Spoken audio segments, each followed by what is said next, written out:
Thanks for choosing this free Anfield Index podcast. If you'd prefer to listen to this or any of our other shows without adverts, then now's the time to check out Anfield Index Pro. With AI Pro, you can supercharge your entire listening experience. You'll not only get all of our podcasts without the ads, but you'll have them far faster with our Quick Publish feature available exclusively for subscribers. AI Pro also puts you in the heart of our sound studio, with an option to listen to many of our shows live and interact with the podcasters in real time as the shows are recording. Upgrading couldn't be easier. AI Pro is available on all popular podcast platforms, and we have our own apps for Apple and Android. Just head on over to AnfieldIndexPro.com and get started today. Hey guys, welcome back to another episode of the Nina Kauser Show. It was a late one. It finished 1-0 to the Reds. A very, very special result for me personally because it is the Nina Kauser Show's birthday. She's 8 years old. So it was, and we beat Crystal Palace that day. We're back when Brendan Rodgers was in charge. We've been through the thick and thin, and here we are, Liverpool beating West Ham. But my word, they didn't half make it hard for themselves. And there's plenty of talking points, and let's get straight into it. Let me introduce my guest. First up, I'm delighted to be joined again on this podcast with the smooth tones of Mr. Jon Buskell. Jon, add a bit of class and glamour to my show. Good evening, Nina. It's so nice to be here. He's the Thiago Alcantara of voices. I said it. And joining Jon Buskell on this podcast, I am delighted to have on the first time on the Nina Kauser Show this season. Had to make a tactical sub. I get them right. Klopp's quite questionable today, but we'll get into that on the podcast. I am joined by the host of a tad predictable podcast, Mr. Tadiwa. Welcome back. The prodigal son returns, Nina. It's been way too long. He absolutely. And if we're going to call you like a super sub and all this and all that, then we've got to think of a good, a classic, iconic sub for you as well. I'm thinking like who's been a really, really classic, iconic sub for Liverpool? I don't want to say Gary McAllister. I was thinking Divock as well. I can't lie. I was thinking Divock. But obviously, Divock is only here for the moment, so you actually bring a lot of class throughout. So there you go. You score on the one-upship there. Right, let's get into this. Right, guys, I do have a caller. I'll get to him in a minute. Guys, how do you feel after that? And I just want to get your initial reaction because first off, I felt very calm, composed, controlled. Felt like it towards the end of the second half, they kind of got into it. The second half, I'm just like, oh, and breathe. It's one of them. Roller coaster. I'll come to you first, Tadiwa. My first thought was job done.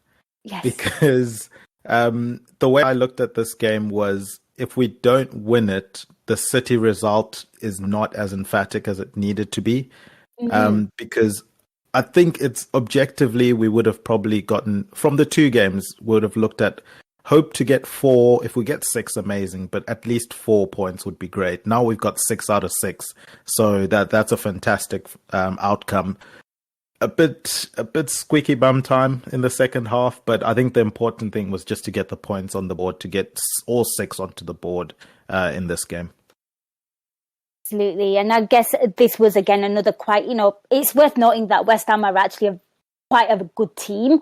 Okay, they've not been great at the beginning of the season, but it was great to kind of get the points against them. But yeah, I was absolutely spitting feathers in the second half, making it hard for ourselves. And, just some old flashbacks were coming back, but very pragmatic of you. And it's great to have those 6 points. And Jon, I'll come to you. How do you feel after that? Just like it's over now, just like the overriding feeling and the emotion. Of course, fantastic to get the 3 points. That's the most important thing about the whole thing. But I think there's lots to pick over after that. But desperately pleased that we've got the 3 points, thankfully. That's what it's all about, isn't it? And great to build into that early kickoff on Saturday against Nottingham Forest. Right, we'll talk about the game. But first up, we do have a caller, a familiar voice on the Nina Kauser Show. Doesn't need an intro, but I will give him one. It's Mr. Kieran Reid. Kieran, welcome to the show. Thank you very much. No, it's a pleasure having you. You know the drill on the Nina Kauser Show, so take it away. I thought it was a very good first half. I thought we were very much on top. I'm glad that Darwin got the goal, and because I thought in previous games he'd been playing well. The only one thing he lacked was the goal. I'm glad he got that tonight. Second half was very, very, very nervy and hard to watch at times because I just thought we were a bit we were very poor second half. There's no doubt, but I thought I think the only main thing is that we held out, thankfully, for the 3 points. And like you said before, that's now 2 wins back to back. So hopefully now we can make it 3 wins from 3 on Saturday. He is hoping. Yeah, it's summarised perfectly there, Kieran. Definitely we will discuss some of those points and, of course, Darwin Núñez's involvement in this game and the goal as well. But thank you so much for calling. Appreciate it. Thank you very much. Wonderful. Okay, so let's get into it. And John, I'm going to come to you first. We're going to start from right at the top. Of course, the Man City game was flawless, but again, we always have a bittersweet, and it was the Diogo Jota injury. So we were all really intrigued as to what Jurgen Klopp's going to do. And, Trent came on as well, and would he start with him? So the starting lineup, Alisson Becker, Alexander Arnold at right back, Gomez, Van Dijk, Chimikas, Henderson and Thiago, and then playing Salah and Carvalho on the wider areas and Firmino and Darwin Núñez central. I mean, what did you make of our lineup? And I'll let you read on mine. I was initially concerned, will we have that old lurgy of Salah being told to hog the touchline again, which obviously didn't happen. But what did you make of the starting lineup? I think it was pretty much what I expected. I wasn't sure whether he would rest Thiago or Fab, given the number of performances the guys have put in of late, given that their legs are not always fantastic. No, I thought the team selection was good. I thought it was a vote of confidence to give Carvalho a starting place. He's not started for quite a while now, it seems, to my memory. I was pretty pleased with that. And I think it was natural that Tsimikas came in instead of Robbo, because I felt we do have a tendency to push our players. We want them back. I think that was my concern about bringing Trent back. Supposedly had a serious injury. Then he appears on the bench just a few days later. And he ran a lot. So I was a bit concerned that he was appearing, but I didn't want to see James Milner again, although he played fantastically at the weekend. I just don't think he could have put in another straight top level performance at right back. So yeah, pretty much what I expected. Nice to see Carvalho getting the nod and the start up there. And also it was good to see Darwin start. And what about you, Tadiwa? Any surprises in the lineup? I'm really struggling to think when was the last time Carvalho started in the Premier League. I know he started against Rangers, but I guess there's so many games right now that your head just goes into a brain fog. But what did you make of the starting lineup? And Klopp didn't really have much room for flexibility, did he? That's the thing. I don't think he had any or many choices to make in this game, either because of injuries or because of just managing the minutes of players. We know that midfield three is going to get rotated. They need to get rotated because it's quite thin in there. Yeah, I agree with John in terms of Milner. You don't want him to do back-to-back performances. You keep that brilliant performance over the weekend in the bank against Man City and then let him come on later on in the game. That's perfectly fine. Núñez coming in, I think obviously with Jota going down and also just rotation, it makes sense. Carvalho's the big call, I guess, for Klopp, but I think he's shown enough and that we can trust him to start games and play a role in this team, especially with the likes of Curtis Jones coming back from injury. I think if Curtis Jones had been playing and in the rotation for a while, he probably gets the nod in this game. But yeah, I don't think Klopp had too many choices in this one. And I don't think we can be too fussy or too picky with the choices that he's making starting the games, just because there are too many games that these guys are playing at the moment. Yeah, that's the thing now. That is it, and also, it's about risk assessment as well and the injuries, and you really don't want to, hinder yourself even more when you are limited with the kind of players that you have. It does make sense for Klopp to kind of, change things up and, having to rest certain players. Right, I'm going to come to you, John. So let's talk about Liverpool's start. I mean, the first half, let's talk about this because I thought it was a really, really bright start from the Reds, if I'm absolutely honest with you. I don't think they were at their, tenacious best. They just looked very composed, very controlled, very assured with themselves.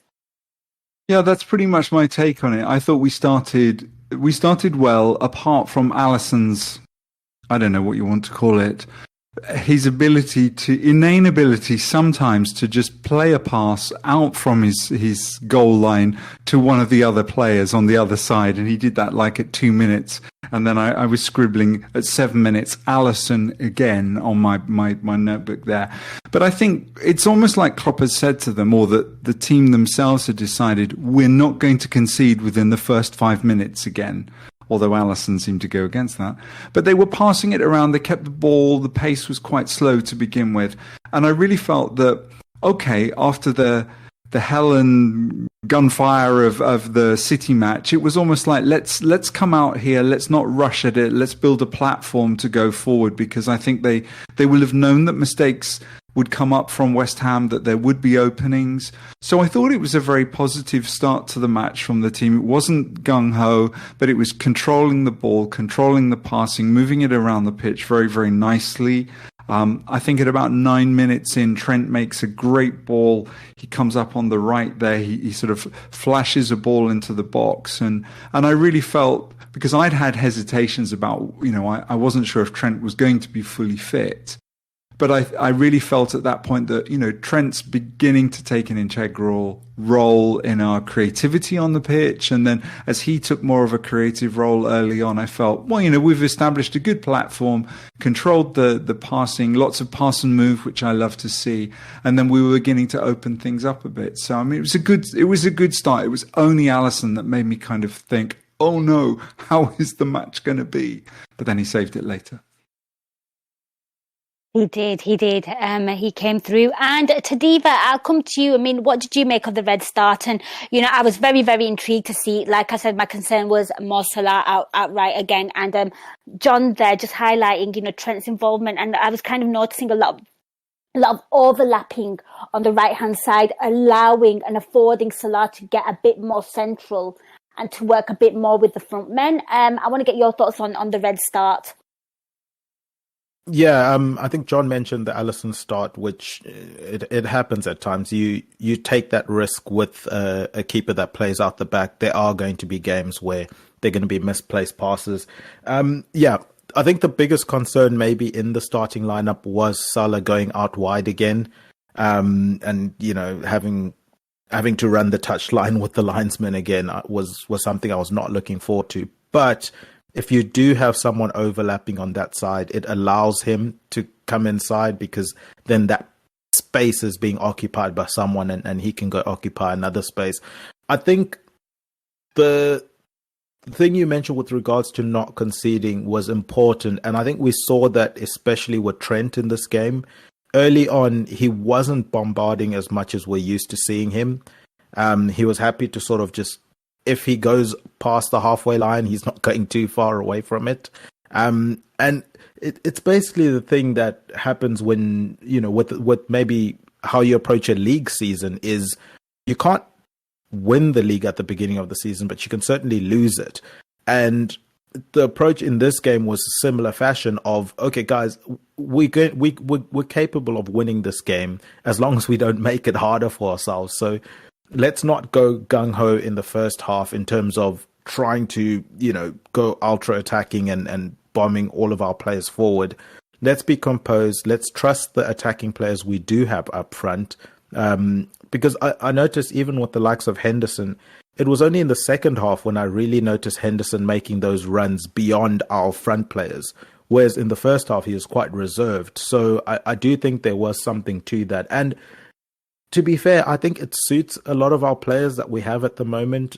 Salah likes the ball, getting the ball deep and running at players at pace.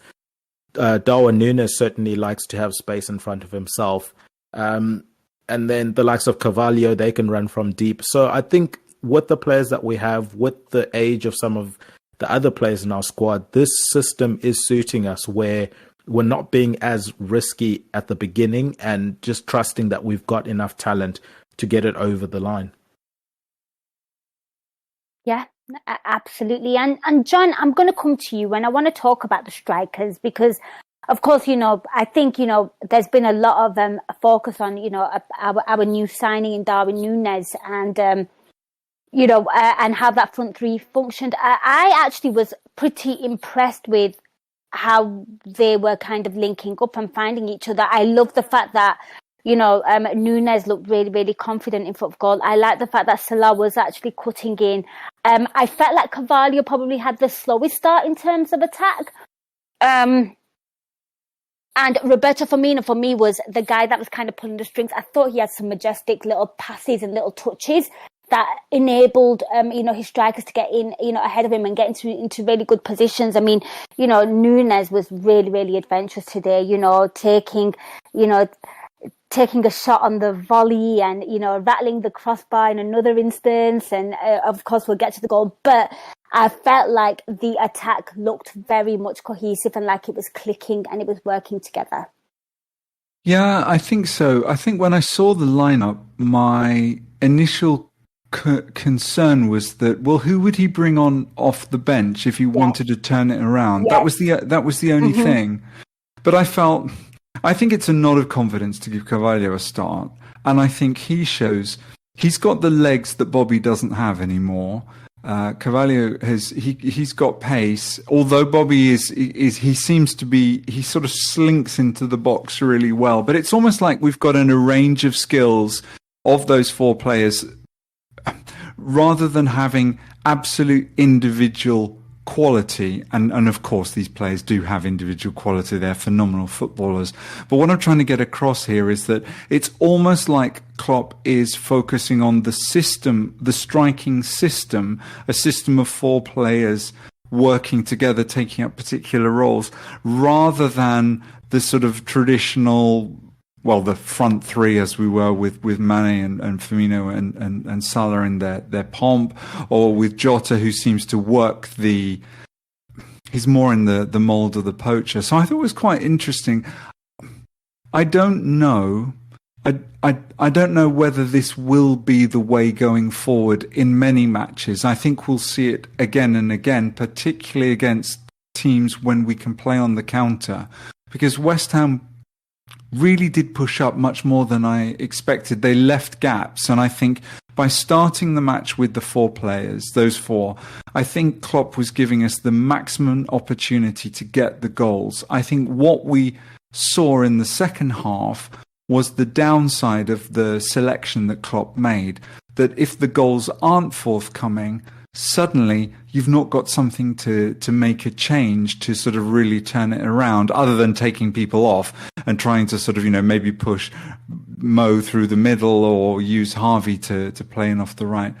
But I don't know. I think it's a conundrum that we're not going to find the answer to this season. I think it's going to be the ongoing story of this season, finding out how the players work together. What I will say in talking about the strikers, and I'm sure we're going to come on to talk more about Darwin as it is, I love that rawness that he brings to our strike force. I really like the rawness there. He's not producing what I want him to produce, but I think he's got something special. I think that's what I had to say about the setup, really, of the strikers. I like it, John. And Tadiwa, I'm going to come to you. I mean, that was initially my concern as well, Klopp, throwing out all his aces, as it were. But like we know, he doesn't have the options. He's got two strikers out injured, two huge names injured as well, by the way. It's worth noting, and I was like, well, do you think maybe Klopp's just kind of like, he's got to have that approach where he's going to have to start his strikers. So they come out sharp, they come out with intent and purpose. Be absolutely devastating, like the old school team of Fergie, Manchester United, where you absolutely give some devastating blows and then you can take off your best players. Is that the approach that Jurgen Klopp's going to have to do in terms of managing minutes, in terms of maintaining injuries so we don't get injured, and also because he really doesn't have options off the bench? And I'd like to just get your thoughts just in terms of what you made of the strikers and the blend of them. I think the blend is fine, especially with the way Firmino's playing this season. He's got his last dance sort of jig going on at the moment, which is really fun to see. So he's playing well. I think it's a mixture of both, because one, managing the minutes, and two, I think this game is heavily influenced by the Man City game in terms of Klopp would have put the team out that he wants to play in that Man City game. And then depending on how the players would have reacted this week, in the recovery sessions, in the training sessions leading up to this game, it's then a matter of seeing, okay, who's fit, who's recovered well, who's, feeling a bit of niggles or something, or the legs are feeling a bit heavy, and then you make the changes from that. So yeah, again, is it a risk, going heavy from the beginning? Yes, it could be, but also what's the alternative? If we split this front four up into two, then we're not really getting the most out of it. I would prefer to, this method of going with, in inverted commas, our strongest front four at the moment, seeing how many goals they can get, hoping that, they get at least 2 goals. And then if we need to bring people off the bench, we can. Opposed to splitting them up. That luxury. I don't think he's even got that luxury of playing 2 strikers, because if he's playing 2 strikers, he needs more bodies in the midfield, which he doesn't have. Yeah, it's a tough situation to be in. But I think the only change that maybe could be made is Harvey Elliott in for Carvalho. But then again, Harvey plays on the right-hand side.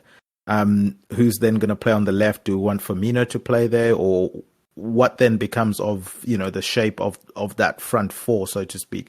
So I think his hands are a bit tied at the moment. Just play the players that are available, hope they get the goals. But we saw in this game something that could become a pattern going forward until we get the likes of Jota and Luis Diaz back, is we don't have the firepower we used to have coming off the bench. So some of these games could become draws.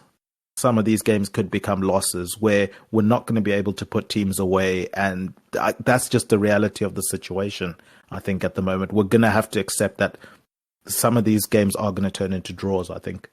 Isn't it, sorry to interrupt here, but isn't it a case really that, if you, with that whole idea of building the car as you're driving the car, I do kind of feel that that's what Klopp's having to do, just because of the situation with the team. Darwin is not a direct swap for Mane.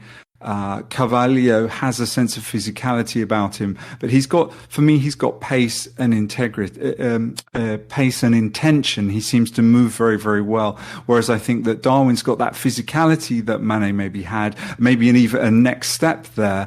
But it's almost like Klopp hasn't settled on the best setup for our strike force yet, and that's going to take time. When we had the front three, the first side that really clicked for him, when he had that system that worked, the players that worked, it was used again and again and again. And of course, there are always instances where one of them dropped to the bench and someone else was playing. But it really does feel to me at the moment he's building the car as he's driving the car. And as you rightly say, I think we're going to have to, and I think we see that this evening, we're going to have to fly by the edge of our pants, or, whatever the expression is, at times, because it wasn't quite working. We did need a striker coming on second half. I would have loved an informed Jota coming in, who would have maybe taken one of those chances that bobbled around the box, that Bobby knocked over, that Salah didn't quite get. I think for me, that's exactly where we're at. We're going to get those draws. We're maybe going to lose because we haven't got the strikers that we need, but it will come. But at the same time, it's going to be an uneasy journey for us as supporters. It really is. And, you were just speaking about the front three there, and the first front three that Jurgen Klopp had. And I remember they needed a little time to kind of click as well. I remember the first season where we all got them together and, we were like, it is going to click. It's just a matter of time. I don't think they weren't at their full best to begin with. It took, there was little teething problems. They probably weren't getting as many goals as we'd anticipate.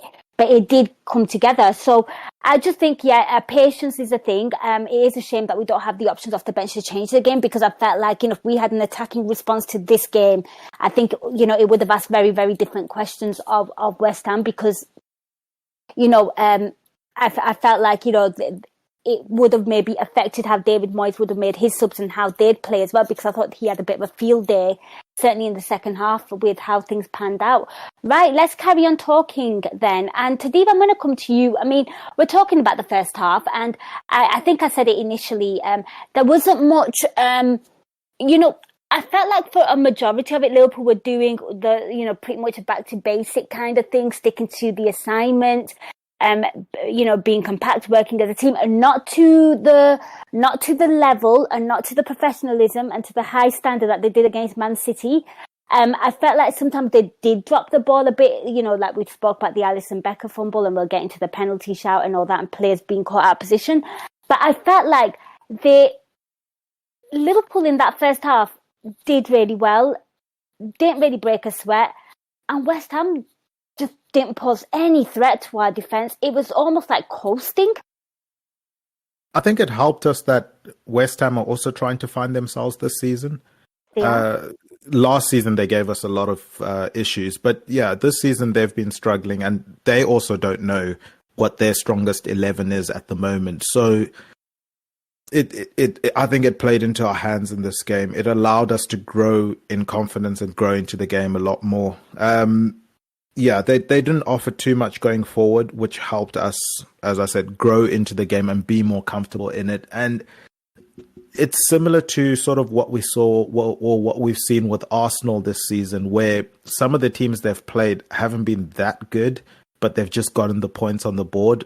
At this point in time, we just play the teams that are in front of us. And I think after the City game, we've got a good run of games where we can start to maybe take more risks, or at least get people more ingrained into the system against a more comfortable fixture list than if we had thrown this system in maybe a couple of games earlier. It might have been a bit hectic. So I think, it's sort of luck of the draw from that sense for them. I think they will be disappointed with how much respect they gave us.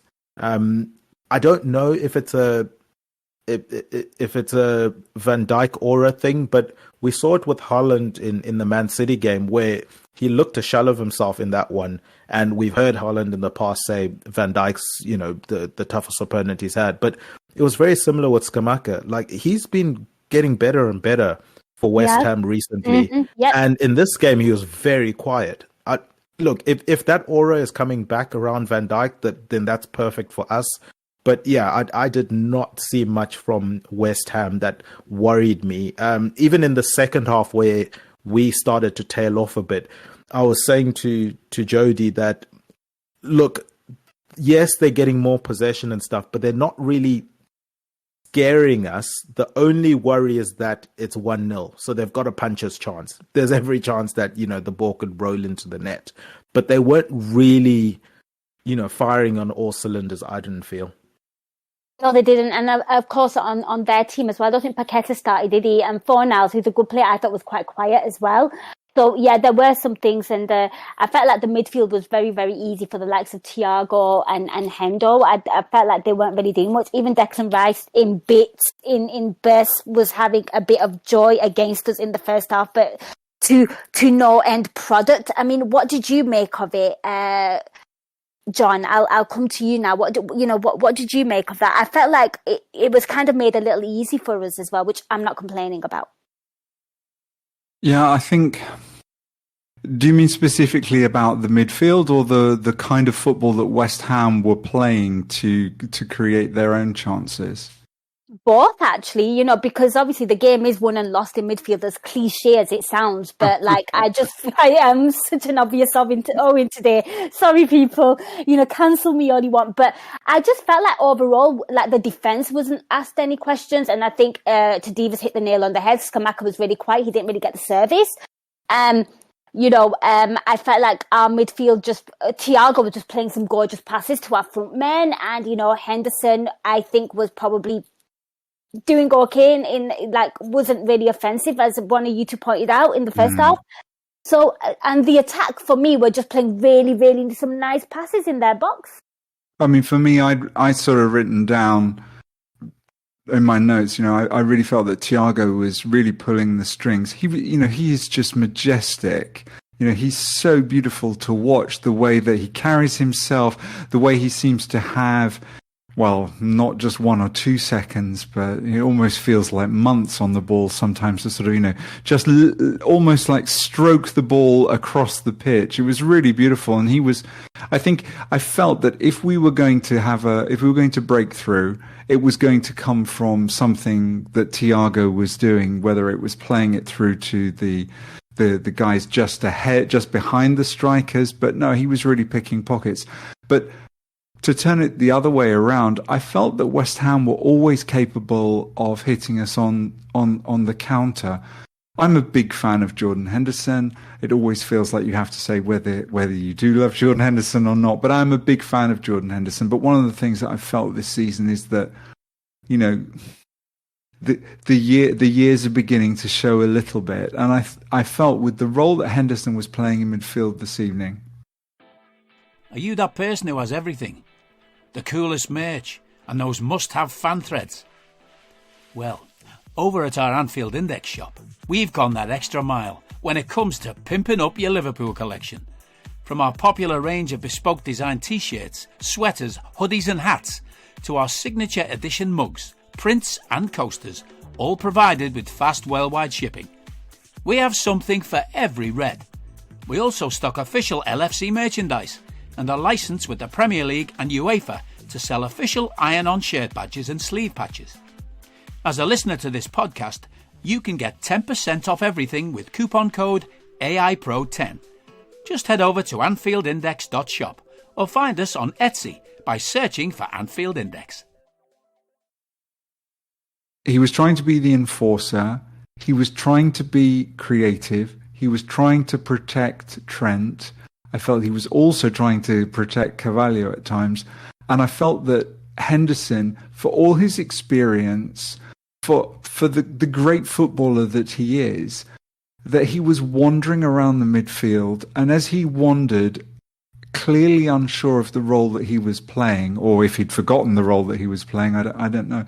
It seemed to be that's where the openings were coming through. It was the positioning of Henderson. It was the bits when he showed aggression going for the tackle to break up the play. The ball got away from him and something opened up again. So I felt that our midfield was working. I felt that Thiago lifted it above the bar, was beautiful to watch. But I was also cognizant of the fact that I was concerned that Henderson seemed to be, I don't want to say running around like a headless chicken, but he seemed to be running around trying to put fires out and to create things and to jivvy people along and to watch for the count. That's where the problem was. It was, for me, it didn't feel like a great performance from someone that I have really cheered on and enjoyed watching for so many years. I don't know what you guys felt about that, but that's where I felt that, as well as the set pieces, that West Ham could really find a way through. Diva, your thoughts on that? Because one of the things that really impressed me against the Man City performance and result was everyone had a specific role and they fulfilled it to the best of ability, which meant that individual errors were cancelled out. You didn't notice them because everyone was performing to their peak ability and to the best that they could. Jordan Henderson, I think, even though the one thing, I think there's a massive debate about Jordan Henderson. But the one thing that everyone used to agree on way back when was the fact that his work ethic was unquestionable. Whether you rated him as a footballer or you didn't, you could never ever say that he didn't give it his all. Like, he'd run around, he'd chase the ball, he'd try pressing, he'd do all them things. I feel like that's gone on a decline now, and I feel like a lot of things kind of bypass him. I kind of noticed that in the second half as well when it was. I think it was in the second half when, again, West Ham came on to us. I think his positional awareness in the box and just letting players just turn him and stuff. I feel like he wants to do everything and he can't really quite do it.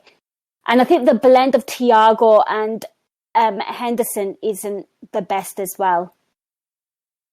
Yeah, and the thing is, as you mentioned, with his, you can't question his work ethic and all of that stuff. It's still there, the high work ethic and everything. It's just his body can't do it to the level that he used to be able to do it at. And sometimes it looks like he forgets we're playing a two-man midfield, and he reverts back to doing things that you'd expect from someone playing in a three-man midfield. And maybe that's something that will, it takes adjusting at times, especially in situations where you're playing on instinct. It's possible that you revolt to default, and he's played a lot of football under Klopp, and a lot of that football was in a three. So I think it's very, very easy for him to revert back to that. Obviously, you hope that it doesn't happen too often and that it doesn't cost the team.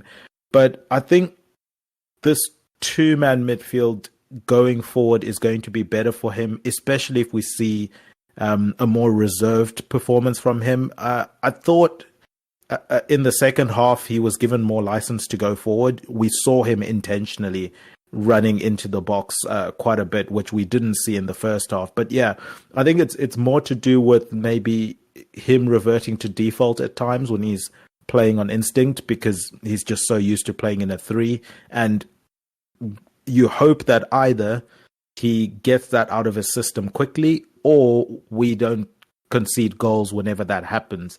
Because I think in the Arsenal game, was it, we conceded from him having that lapse in judgment where he was playing like he was playing in a three again. But these are the small things that I think go under the radar for a lot of for players when we look at their performances, is what system they're used to playing, what their default positions on the pitch are.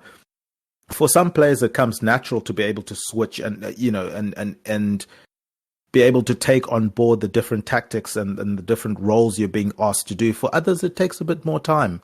Maybe he's one of those players where it does take a bit more time for him to get used to the instructions that he's being asked to perform on the pitch, or just to get it ingrained into a system where it's coming natural for him to be in those spaces, be in those positions that will help us when he's playing in a two.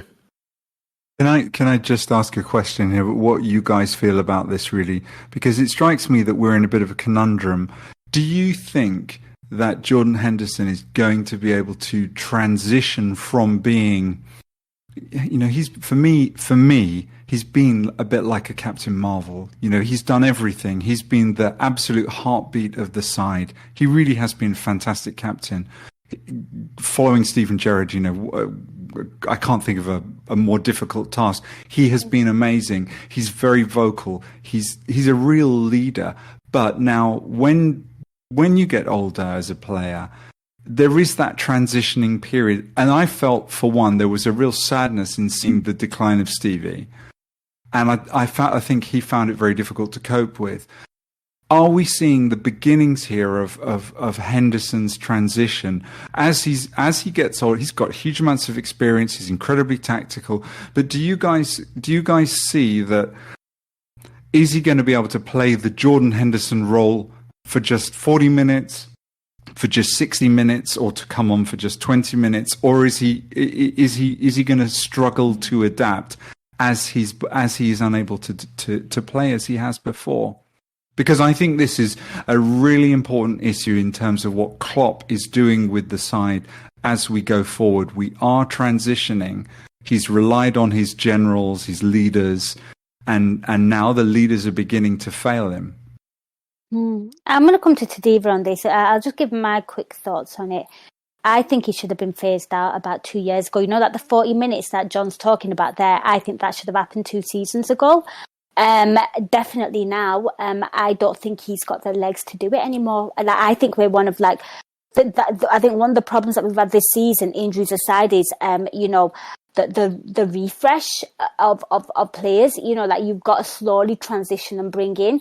And the fact that we've already brought in, I think somebody highlighted it on the post-match show on Discord. I think it was Kieran actually in the chat who said we've only bought one midfielder in 4 years. I'm ignoring Arthur Melo because I think he's a myth right now.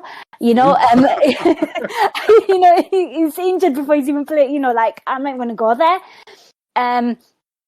but for me, like, I feel like that's the one place that we've failed to kind of invest in. And the fact that Klopp systems require so much like running and distance being covered, I don't think he's got it in him anymore. And the fact that, as James Milner, I mean, he came on as a sub today and he was great in what he did. Do you know what I mean? And he was very good against Man City, call it what it is. But those kind of players should not be your go-to guys when you are up against a Man City side and you're trying to challenge. But Tadiwa, I'll come to you because you're much more insightful. I think it's an interesting, almost microcosm of the Klopp era now is Jordan Henderson. Jordan Henderson basically, for me, he shows us exactly what's happening before our eyes. With Klopp, the squad has come to an age where we either needed to refresh the squad if you want to still play the same system, or adapt the way you play to suit the squad you now have and the age of some of the players that you now have. Mm-hmm. It's going to be the same thing with Henderson. He either needs to move clubs, because I don't think he'll be able to play the role he's played before at the level he wants to play at Liverpool, or except being a squad player in that sense that, okay, I come on for the 30 minutes, the 20 minutes, sort of become a James Milner type player that you take your minutes when you get them. Or he needs to adapt the way he plays the game, because his body just can't do it anymore.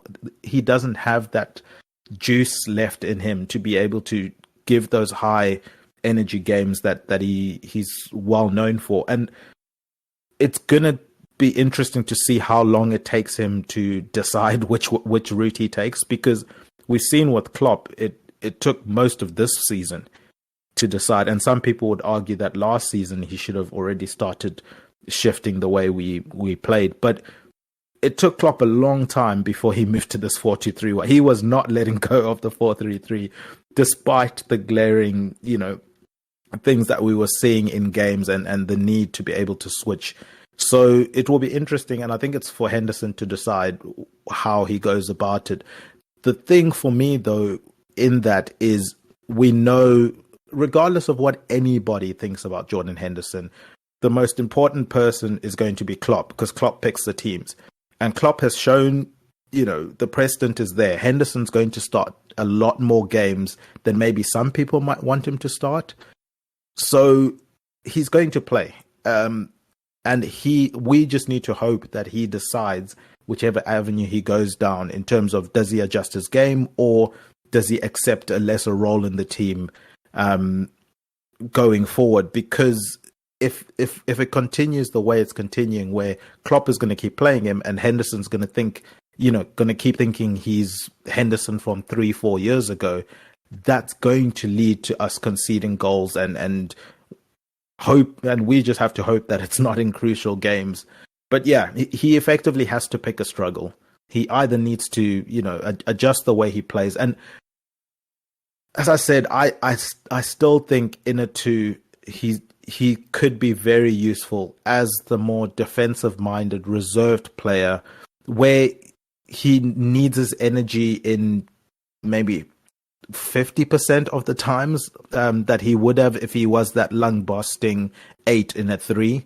Then maybe he can prolong his stay as a Liverpool mainstay. But yeah, I just think we've seen with Klopp as well in the past with other players, the likes of Lovrens and Lallanas, etc., where when Klopp's playing players, they're just going to play a lot more minutes, certainly a lot more minutes than I think they should be playing. But Klopp's just going to play them. Unless you take those players out of Klopp's hands and it's no longer an option for him to play them, he's going to play his trusted lieutenants. So yeah, for me, which course should Henderson take? I think he's capable of adjusting his game to be a more reserved player, where, well, Klopp's going to start him in big games anyway. So where Klopp starts him in games, but he knows that he's a limited player. So when he gets the ball, he's looking to give it to other people to do stuff rather than him putting the pressure on himself to do stuff. And then also knowing, okay, I don't need to make the lung-busting runs anymore because I'm not going to be able to get back in defense. Just focus on becoming a more well-rounded defensive midfielder and then take it from there. Yeah, I've got some stats, match stats from FootMob, and he won 2 out of 3 tackles. He got 1 clearance, 1 interception, 8 recoveries, ground duels. He won 4 out of 4. Aerial duels, he won 1 out of 2. And that is pretty much it. And he created 2 chances and he had 2 shots, which we know about. And I think they were largely down to his involvement in the second half. So yeah, that's Jordan Henderson there. It's a conundrum. I think Klopp does have a loyalty to him. And I also think that Jordan Henderson probably has that professionalism where he still thinks that he can still go on. So it's a sticky one. Someone's going to have to call that one. Someone's going to have the balls to say, you know what, enough is enough. And I do hope it is Jurgen Klopp because ultimately he is the manager. So anyway, enough about that. Let's just one more thing on that. The interesting thing is his whole career, he's been told he's not good enough, etc. He's faced a lot of criticism. So if he's starting to face criticism now of he's too old or he's not good enough, whatever, it's probably going to, he's probably just going to return to default of being defiant. Like, I've been defiant my whole career. I've proved them wrong my whole career. So there's every chance that he doesn't change just because, I've heard these critics my entire career. Why should I listen to them now? Well, he needs to because he's old now. He's not a 23-year-old boy. If somebody says you are too old, that is nature taking its course on you. Yeah, I agree with you. I just think with his mentality, with what he's faced in his career, I think he's going to be defiant. Yeah, but I mean, if he's defiant and he turns up a notch and he turns amazing, brilliant, nobody's happier than us Liverpool supporters. But if I'm not being funny, he cannot deny the fact that he's getting old. That is very, very normal. It's natural. I'm not comparing him to Tom Brady, but Tom Brady hasn't accepted he's getting old. No, he hasn't. No, he hasn't. I don't watch NFL, and even I know of that one. So there you go. That is huge. If we put it in the context of this evening's match, right? It's like I think one of the things that we're really saying in our discussion here is the risk, that sense of risk in the match. It reflects, because we started out talking about how West Ham were doing in the midfield, and I think we've fallen into that standard discussion of Henderson. But I think what we're really talking about here is that we are a nice football team with a nice bunch of lads, and oh God, I hate this, but back in the day, I'm an old guy, I'm 52. The likes of Paisley, the likes of Joe Fay, we weren't nice. It was like the managers. If the players messed up, they were gone. They were done. I've watched some of the absolute greats be phased out way before their time. It felt to me, as a schoolboy, you had these players. This is where we're at now. They do a great job, but is the struggle the issue, the conundrum that the club is going through at the moment, is Liverpool Football Club. We are a bunch of serial winners. Absolutely. These sides have created something fantastic, but we've not yet seen a successful transition in the club since the Paisley-Kenny era. Not really. Houllier had moments of absolute peaks and then it fell apart. Benitez had moments of absolute peaks and then it fell apart. Klopp, he's taken us even higher. Fantastic results, championships, cups. But this is the really big test here. And I just wonder, it doesn't matter what Henderson wants or what whoever wants. It's what Jurgen Klopp, the managerial, side of things. And I felt that if West Ham were going to find a way back in tonight's match, it was because we were unable to be sufficiently hard-nosed to knock them off the park. And I don't mean in a physical sense. I just felt that we kept giving them chances. I wanted the team to own the pitch. Yeah, I think the reason why he gets away in that first half a lot was purely down to the fact that I don't think that midfield, I think Thiago was cruising it, and I don't think that they cottoned on to the fact that you could get into Jordan Henderson. I've got a Discord message here from Dave Tattoo. Hendo, a 20-minute player, playing Man City without Henderson shows Klopp knows that it's, that they do play better without Henderson. I just paraphrased you there. I do apologise. Right, John, I'm going to stick with you. Let's talk about some of the positives. Darwin Núñez, you wanted to talk about him a bit. Also, Lisa Marie agrees with you, John. But, John, I want to get your thoughts on Darwin Núñez. Starts a player that I think is a little bit... we were talking about divisive players. Here's another one, Darwin Núñez. What did you make of him today? What did you make of him in that half? I thought we looked really, really good. I thought he looked really good. Great pace, really not scared to take on a shot. Some of his touches were lovely, and he's just growing into confidence. They have Scamacca, we had Darwin Núñez. Both strikers are sort of finding their feet. I know, Scamacca scored. I think is it 3 goals now? Is it or something? And of course, Darwin Núñez is kind of finding his way, but his involvement in the game today, the threat that he is, and that goal that he scored, and the build up to that, because he had a few nice chances before he got there.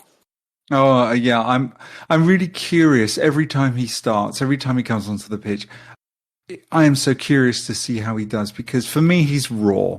I was very impressed when we saw him play in the Champions League against us last season. He was I thought he was fantastic. He was one of the players that caught my eye. I think this evening, aside from the goal, it's the volley he makes earlier in the first half. Is it a half volley where the keeper makes a save, knocks it over? And I just thought, sorry, but he was almost like a stallion running onto the ball, and at full stretch. We haven't had this kind of physical prowess that is so strong, so pacey, can drop, you can lose him.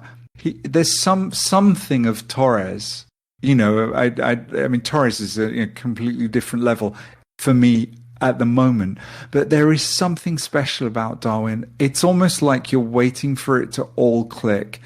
And the goal was, I'm so pleased to see him get the goal this evening. You can see himself that he was made up for getting it, but he almost feels a bit fragile.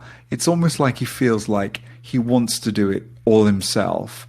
And there are times when he maybe should pass. You can say that a striker's got to be selfish to get the goal anyway. I mean, for God's sake, he's got Salah on the other side of the pitch. He's one of the most selfish, deservedly so. He's kept the ball for times. There have been so many times when I've screamed for him to pass. Darwin Núñez is, I think he's got something special. He's not delivering on. He's not going to deliver in his first season, but there were flashes this evening, more than I've seen hitherto, of what he's really got. He can pull away from defenders. He can get that first time shot. That first time shot when he breaks through and makes the shot, and the keeper saves it. Yeah, so 14 minutes. Yeah. Because so many of our so often Liverpool will take a touch, move it back, play it across the box, take a touch, try and work it, get it to Mo. But here was someone that was like, yeah, I've got the ball. I'm going to whack it real hard in a split second. And you saw the fans behind the goal kind of like, whoa. That for me is the future. It is a young player who's strong, who hasn't quite risen to where he's going to go, but he's going to be centre stage. I really, it's almost mouth-watering to see where it's going. I may be wrong. Maybe he'll be, but there's something there. I think it was fantastic. I was really excited to see that performance, but it wasn't the goal that really got me out of my seat. Well, that did, of course, but it was that first shot on, what was it, 14 minutes? It was just breathtaking. Absolutely. And Tadiwa, I'm going to come to you because, of course, I'm now convinced that Darwin Núñez already wants to score gorgeous goals. And it's a stark difference to the kind of shift he put in against Rangers at home, where he was, in my opinion, playing it a bit safe, and they were a bit too easy, and he wasn't being adventurous. If he found the bottom corners, he would have got a goal, and he was just more asked about getting it on target rather than being adventurous. In this game, sandwiched between his two goals, he has like two kind of volley shots. One, the one that John just spoke about, and then round about the 38th minute where he smashes the crossbar. But of course, and then the goal that he scored. I mean, even the technique for the head. I mean, gorgeous cross by Chimikas. But the control of that header to get it into the ground, like that impressed me. I don't know which commentator I was listening to, but he was trying to have it that Darwin didn't do that on purpose, that he like misheaded it. And I was like, sorry, what? I didn't understand what he was watching, but that was definitely on purpose. Headed into the ground. It's, the keeper's going to dive that way, but it's going to bounce off the ground and go into the top corner. I thought that was on purpose, from the highlights that I saw and from the way I saw the goal. But yeah, John's right in how exciting Darwin Núñez is. And I think the unfortunate thing for him is you're always going to get those lazy journalists, similar to the lazy journalists that say Trent can't defend, but he's always going to be compared to Haaland. Yeah. As long as Haaland's at Man City and Darwin's at Liverpool, they're always going to be compared. It shouldn't be the case. I think Haaland is in the Mbappe type conversations. Núñez is a rough diamond that could get polished by one of the best development coaches in the world in Jurgen Klopp. So can Núñez reach his full potential? Well, with Jurgen Klopp, I don't have many doubts that he can reach that level. We've seen Jurgen Klopp develop players years on years, so the evidence is there for that. But he's not a finished product, which means he's going to frustrate us. Salah is going to throw his hands in the air many times, for the foreseeable future until Darwin does get to that level. But what I always say with especially young players or players that are still very raw is, do they at least excite you as much as they frustrate you? And Darwin sure as hell frustrates us at times, when he should pick his head up and pass or maybe do something a certain way. But boy, does he excite me. He really, really does. And that shows that there is something there. And John, I think you're perfectly right in that there is something special there. And, that volley that he took, it's sort of that youthful exuberance, that kind of arrogance that I'm going to whack this into the top corner. A seasoned professional who maybe hasn't hit the ground running at their new club probably does take a touch there, just to say, okay, let me make this chance easier for myself. The pressure's on me. I haven't been scoring as much as people wanted me to. Let me play the safe. No, that's what you get with the youthful play. They're going to take the shot. And I think we also need to remember that some of the teams that Darwin has played at, he would be up there on his own, where he's run past people or the ball's been played, forward to him. So he's used to get your head down, run at the goal and shoot, because no one's going to come and help you. Whereas at Liverpool, people are going to come to help you. Salah's fast enough to keep up with you, mate. Like, he's going to learn those things. And eventually when he does learn those things, it's just going to help him out even more. But I think similar to, like I said, with Henderson, ironing out things that you automatically default to. That's Núñez's default, is get your head down, run towards goal, shoot. And even small things that they're working with him, you can start to see. For example, in the Rangers away game, he was placing his shots more. Whereas if you look at his default, he's more like Samuel Eto'o, where hit the ball as hard as I can on target. Because I take lots of shots, I'm a volume shooter, 3 or 4 of them are going to go in. If I take 10 shots, 3 or 4 are going to go in, maybe 2 or whatever. Opposed to, okay, pick my head up, where's the keeper in the goal? Let me place it to the other side. No, that's not his default. His default is to just get it on target and hit it as hard as I can. So these things will come eventually with him. But yeah, the important thing is he's exciting us even though he's still raw, and he's got one of, if not the best development coach in world football. So I'm not worried about what he could become. Absolutely. Yeah. Watch this space. Right, Tadiwa, I'm going to stick with you because, again, like, you know, the stats book, I watched it on Amazon Prime, because obviously that's where the games are shown. So I watched it on there, and they brought up a stat that, you know, at this point, I don't think West Ham had a shot on target. So, you know, it was very much cruise control, but I don't think Liverpool were at their fully best. But some drama did happen towards the end, and I want to get your thoughts on this. I mean, Liverpool looked really, really composite, and towards the end, just switched off a little, almost lost their positional awareness, were kind of, you know, I don't know, maybe, you know, lost their concentration. But 43 minutes, West Ham penalty, Gomez, rightly a penalty, it went to VAR. And of course, I think in the build-up to that, Chimikas gets caught at possession. Gomez does like a, you know, like, dives in onto Souček, I believe, and, you know, doesn't really get contact with the ball, has more contact with the man, sort of like kind of thing. And it's a penalty, and I'm sat there thinking, oh gosh, why? And then up steps the big, beautiful Brazilian keeper that we have, who actually has had quite a magnificent week, an assist, and of course steps up, and Jared Bowen, a penalty save. I mean, it wasn't the best of penalties, I'll give that. And I think, I want to get your thoughts on this, Tadiwa, because I don't think Alisson Becker's overly great on penalty saves.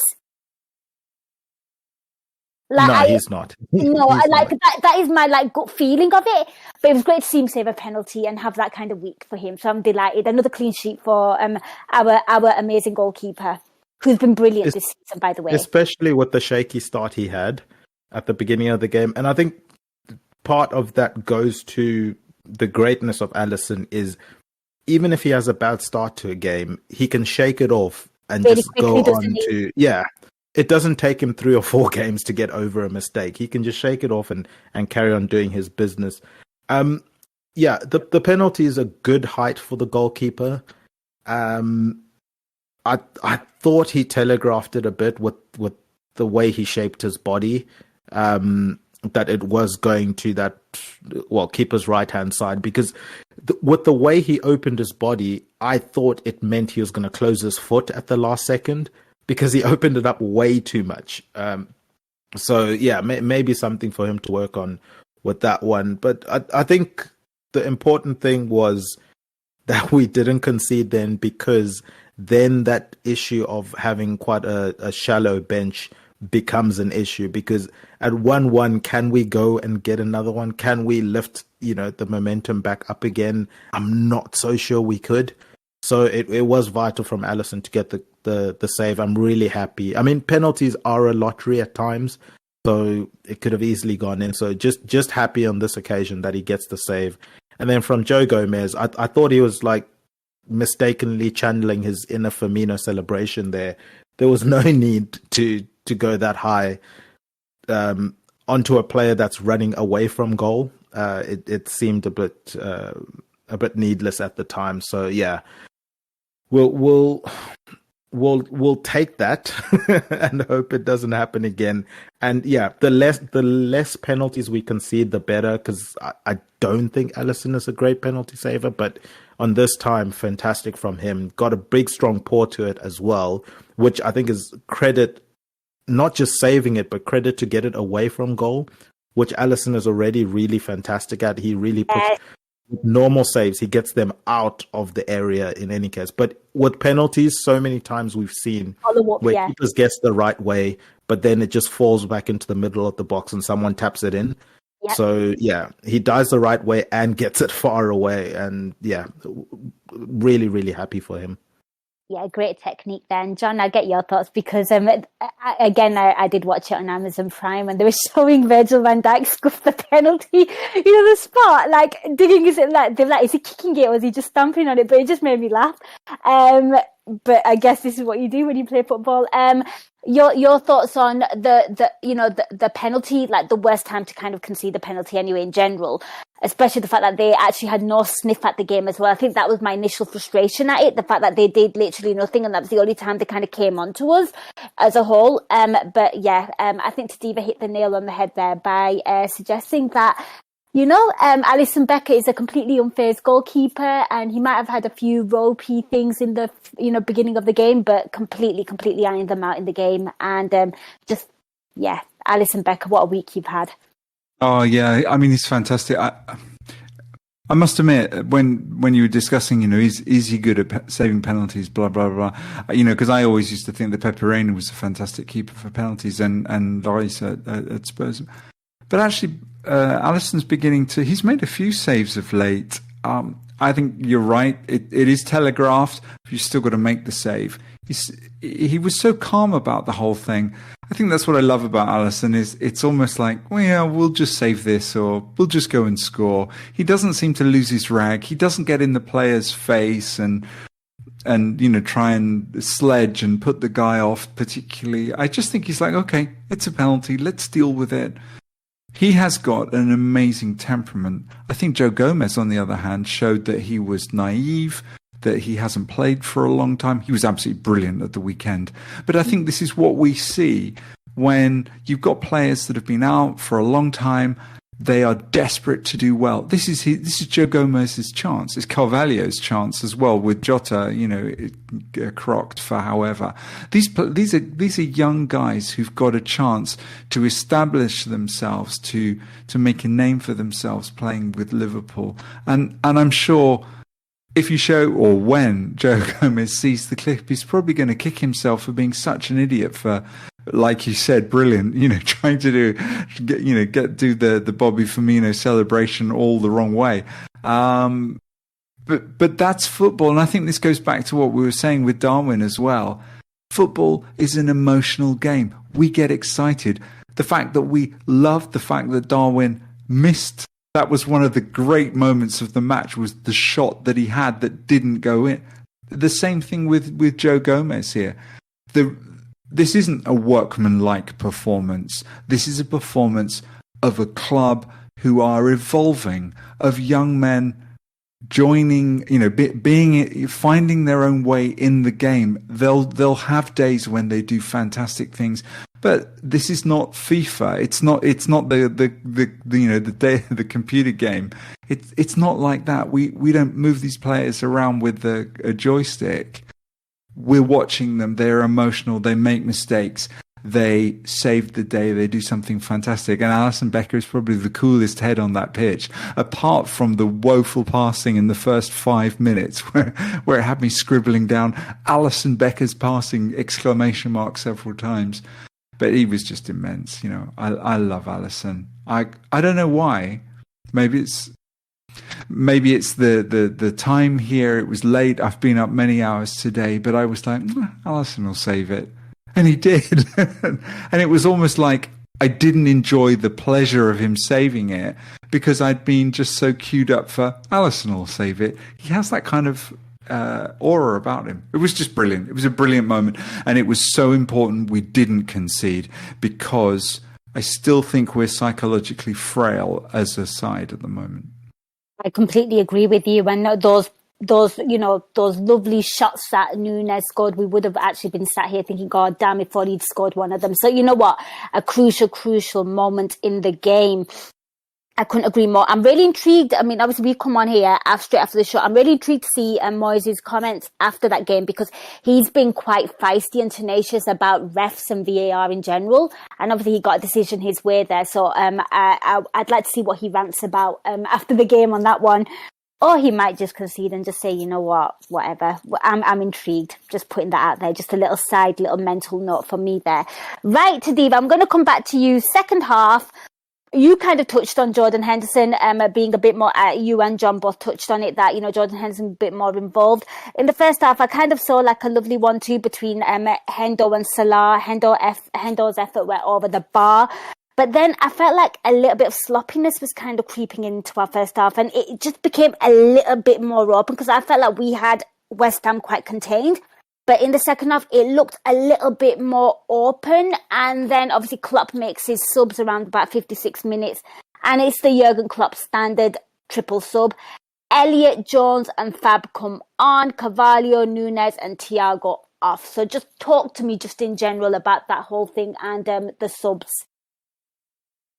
Genuinely don't don't know if there's any game state substitutions at the moment.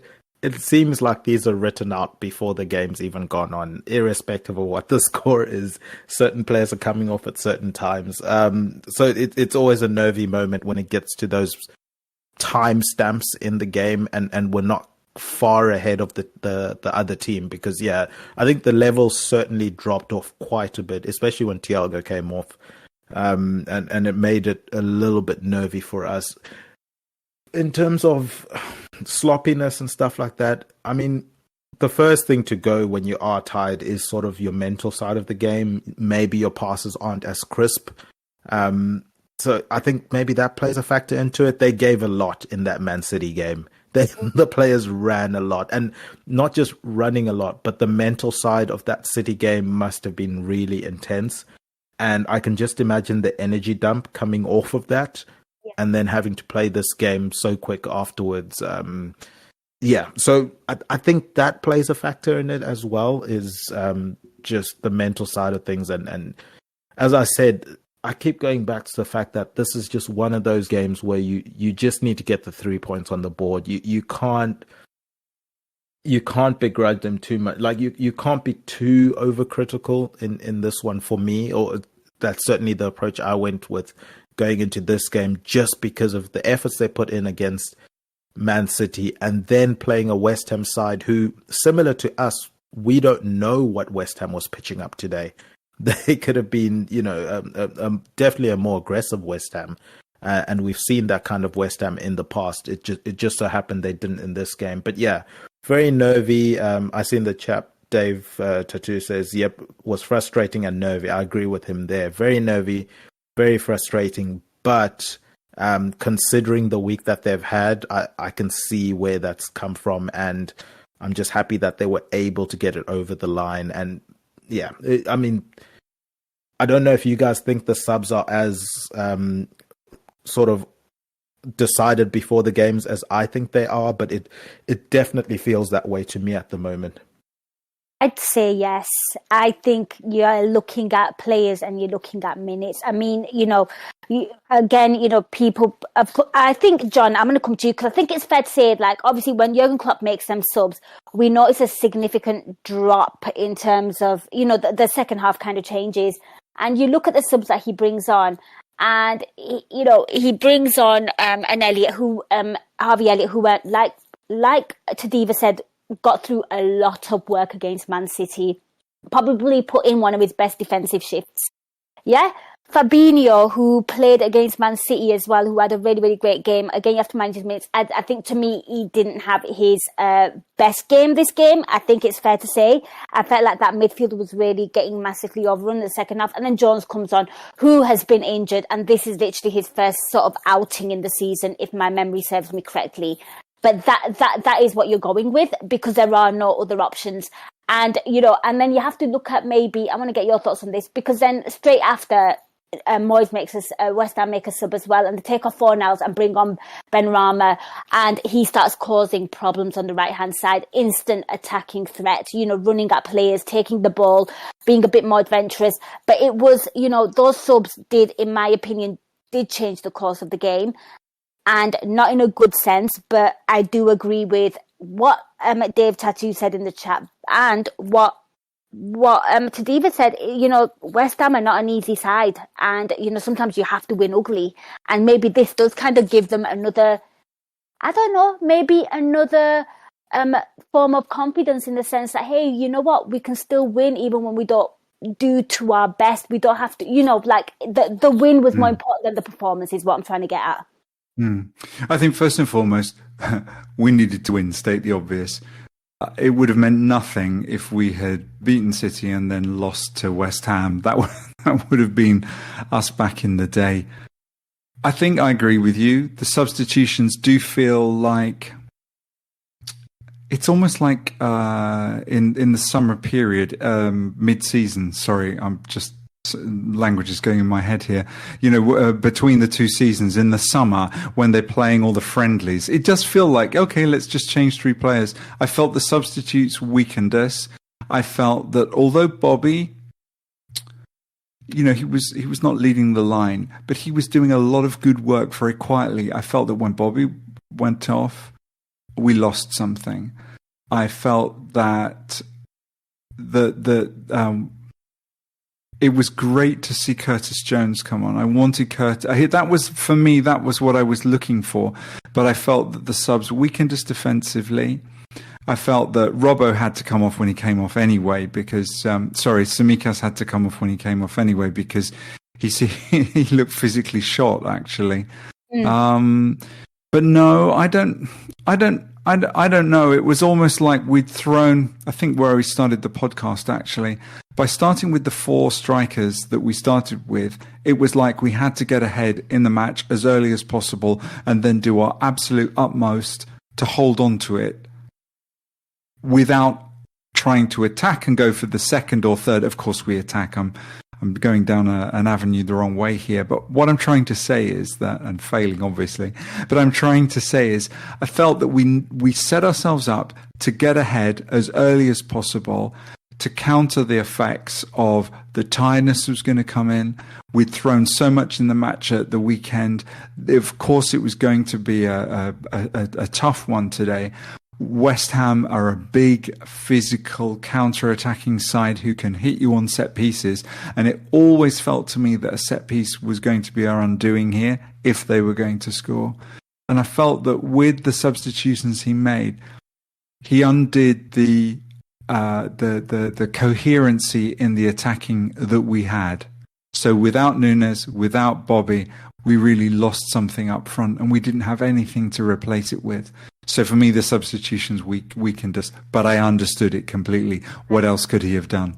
Yeah, Dave Tattoo here again, very, very vocal, says subs were made far too early as well. In my opinion, I think it was just about managing minutes and not to have injuries. I mean, guys, what do you think? I think that's why he did it early.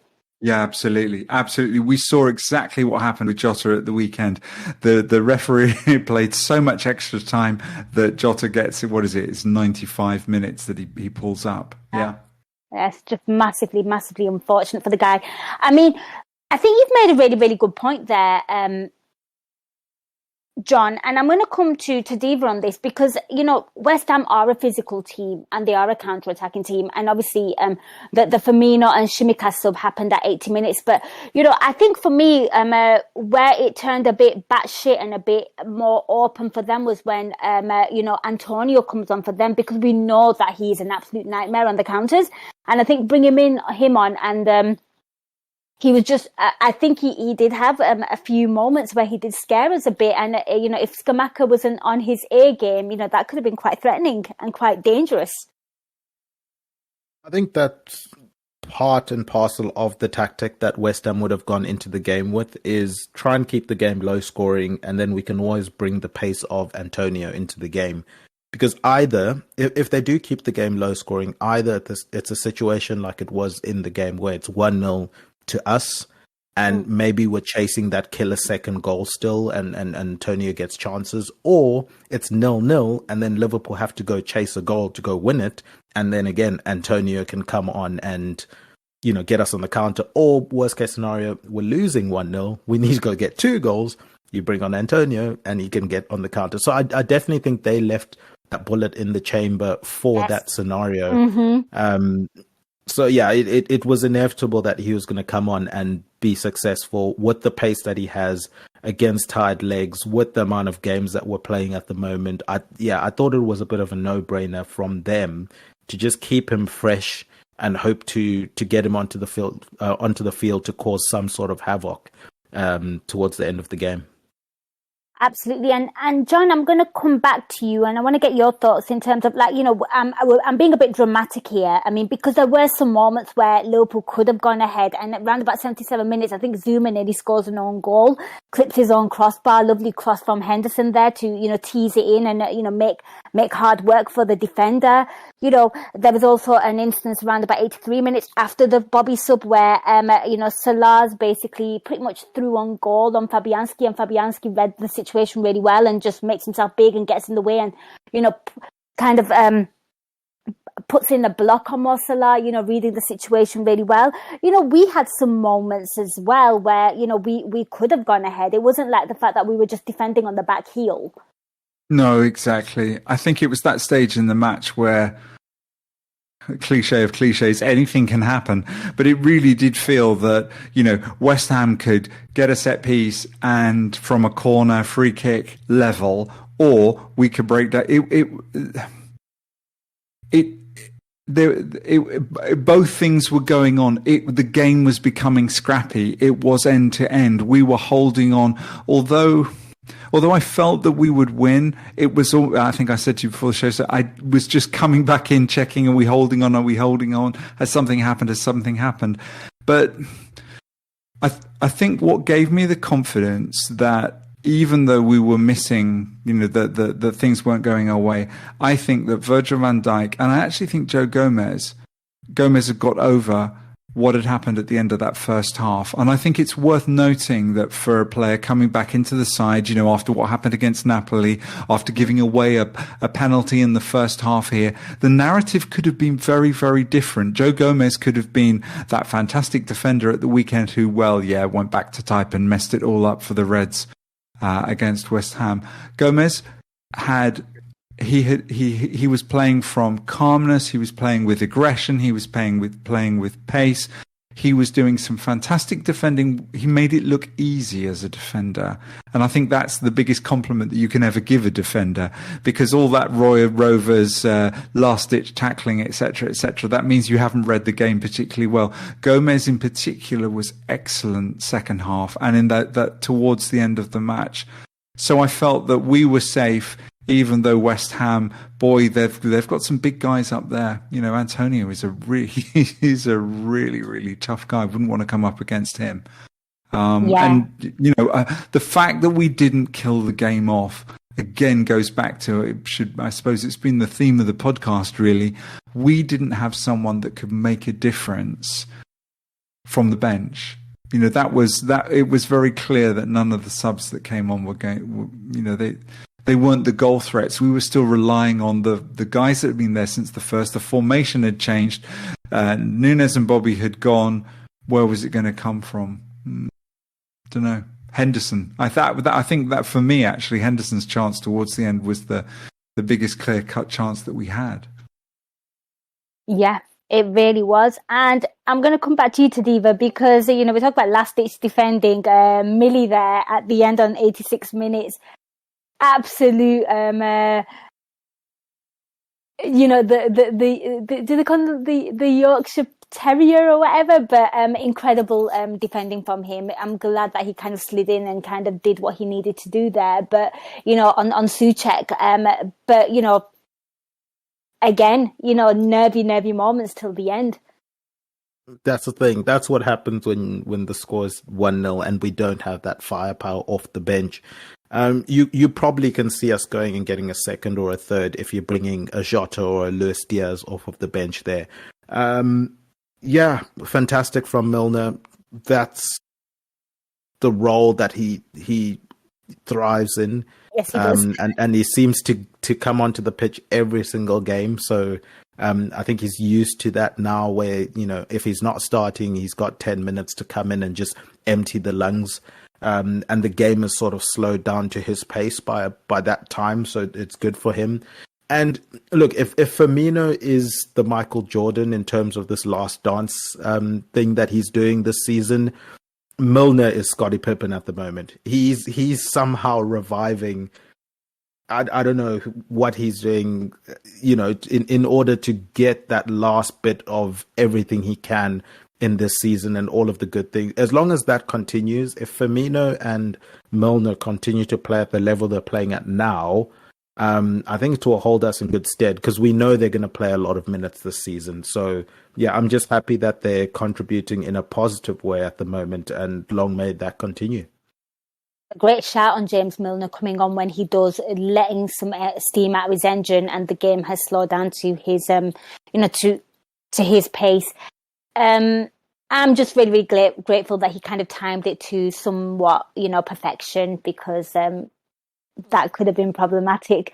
But Guys, I think we pretty much discussed the majority of the meaty, chunky talking points of the game.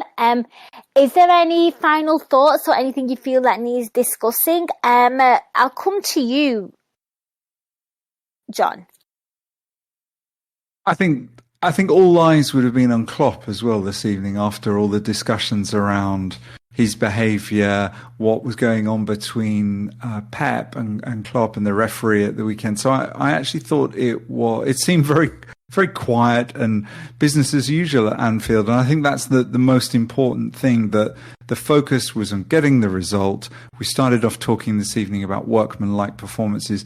It wasn't workmanlike because we had to struggle. We did have to hold on to this by the seats of our pants a little bit towards at the end. But I think later in the season we'll just look back at this as a good result that builds on top of a fantastic result at the weekend. So it was good to see Klopp and behaving. Yeah, can't really grumble at 3 points. And what about you, Tadiwa? Any final takeaways from the game? Thank God it was over and we won. I like it. I think that's probably summarised perfectly. I think every Liverpool support point feels the same way. Guys, a man of the match shouts. So, Tadiwa, I'll come to you first. Who's your man of the match? Oh, man of the match. I guess, oh my word, that's a tough one. Because Alisson had a shaky start, but he saves the penalty. You know what? I'll give it to Darwin Núñez. I'll give it to Núñez. Just the fact that he had this like excitement throughout the game. Also similar to Alisson, had some shaky moments, but he gets the goal that wins us the game. And his overall performance was promising for me at a time when we're losing forwards every single game. It's good to see that he's getting up to speed and is exciting, and I think he's given Klopp the confidence to start him a lot more than he has in previous weeks. I like it. And what about you, Jon?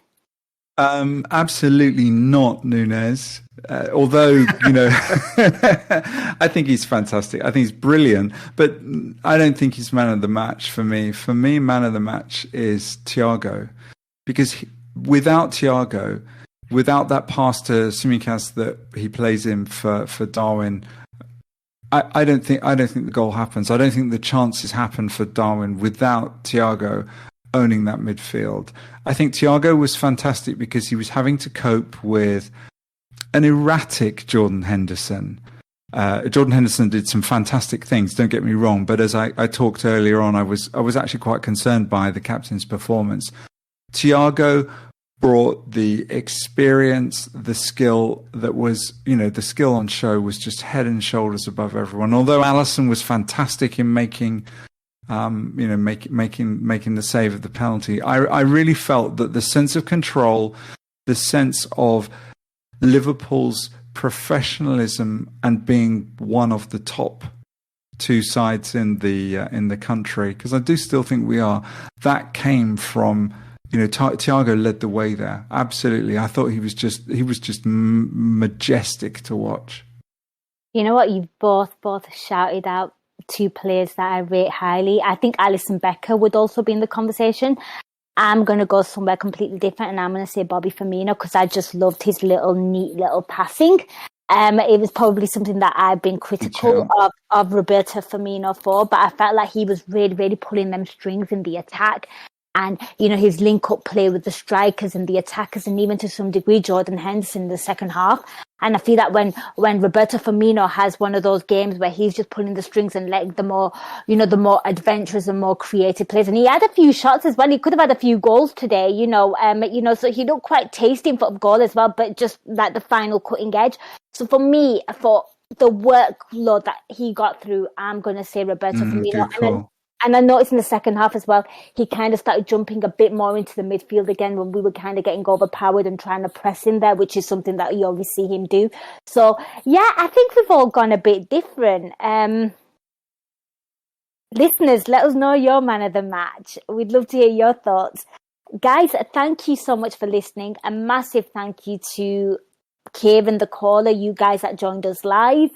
And of course, these two excellent gents who have absolutely kicked ass on this show. But before I let them go, I want to get some plugs. Tadiwa, I will come to you first. Where can people find you on social media? And is there anything you'd like to share with the listeners? On Twitter, you can find me at Tad Predicts. And I'll be recording a Tad Predictable on the sister site, the EPL Index. I've got young sports journalist Riley Finch on this week, and we will be previewing the weekend games. So that should be good. I think we record that on Thursday, so it should be out late on Thursday, early Friday at the latest. Do check that out, Tadiwa, and I know Guy Drinkle's been on, and he's dreadful at match predictions and things. So I wonder if he's the executive producer, so I have to be really nice to him. Oh no, yeah, I love that. I love that.